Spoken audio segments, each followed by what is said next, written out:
ప్రస్తుతం మనం అల్వాల ఇంద్రసేనారెడ్డి భాగ్యనగర్ గణేష్ ఉత్సవ సమితి కమిటీ మెంబర్ గారితో ఉన్నాం. సార్, గణేష్ ఉత్సవాలు ఈసారి ఎలా జరగబోతున్నాయి? గత 45 సంవత్సరాలుగా భాగ్యనగర్ గణేష్ ఉత్సవ సమితి ఆధ్వర్యంలో పెద్ద ఎత్తున గణేష్ ఉత్సవాలను మనం జరుపుకుంటున్నాం. ఈసారి కూడా నూతన కమిటీ ఆధ్వర్యంలో ఈసారి పెద్ద ఎత్తున గణేష్ ఉత్సవాలను విజయవంతం చేయడానికి 1,00,000కు పైగా వచ్చేటువంటి ఈ గణేష్ ఉత్సవాలను హిందువులలో ఉన్నటువంటి హిందువులందరినీ ఐక్యం చేసే విధంగా, హిందువులందరూ సోదరభావం పెంపొందే విధంగా ఈ యొక్క ఉత్సవాలను మనం వైభవపేతంగా చేసుకోవడానికి సన్నద్ధమవుతున్నాం.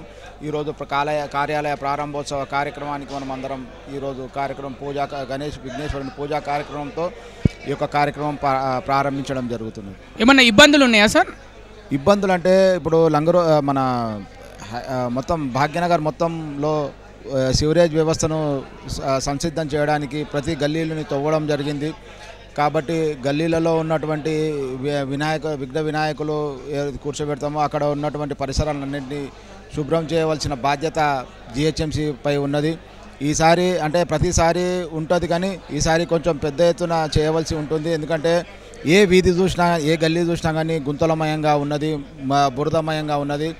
గత బోనాల ఉత్సవాలు కూడా ఇదే బురదలో మేము చేసుకోవడం జరిగింది. కానీ ఈసారి గణేష్ ఉత్సవాలకైనా కానీ జిహెచ్ఎంసీ అధికారులు ప్రత్యేక శ్రద్ధ వహించి ఈ యొక్క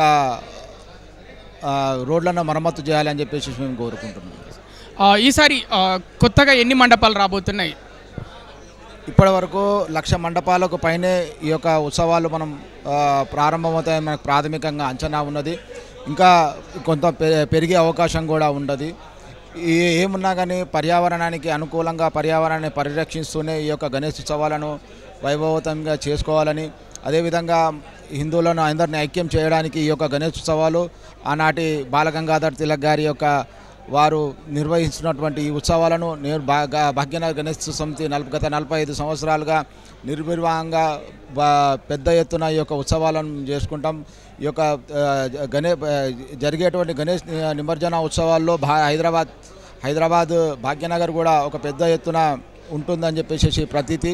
ఈ యొక్క చారిత్రాత్మకమైనటువంటి ఈ యొక్క గణేష్ ఉత్సవాలను ఈసారి కూడా మనం అందరం శాంతిపూర్వకంగా పెద్ద ఎత్తున చేసుకోవాలని చెప్పి నేను విజ్ఞప్తి చేస్తున్నాను.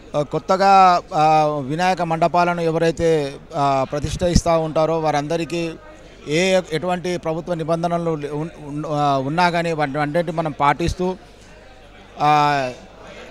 ఆధ్యాత్మిక చింతనను పెంచడానికి ప్రయత్నం చేయాలి. భక్తిపూర్వక వాతావరణంలో ఈ యొక్క 40 రోజులు విఘ్న వినాయకుడిని మనం ఏ విధంగా అయితే ఆ విఘ్న వినాయకుడు మనకు సకల సిద్ధులను బుద్ధులను వారు ప్రసాదిస్తారో ఆ యొక్క వినాయకుడిని మనం ఆదర్శంగా తీసుకొని మనం ఆ వినాయకుని మనకు చూపినటువంటి మార్గాన్ని మనం సుగమం చేసుకుంటూ ముందుకు పోవాలని చెప్పేసి కోరుకుంటున్నాను. Thank you sir.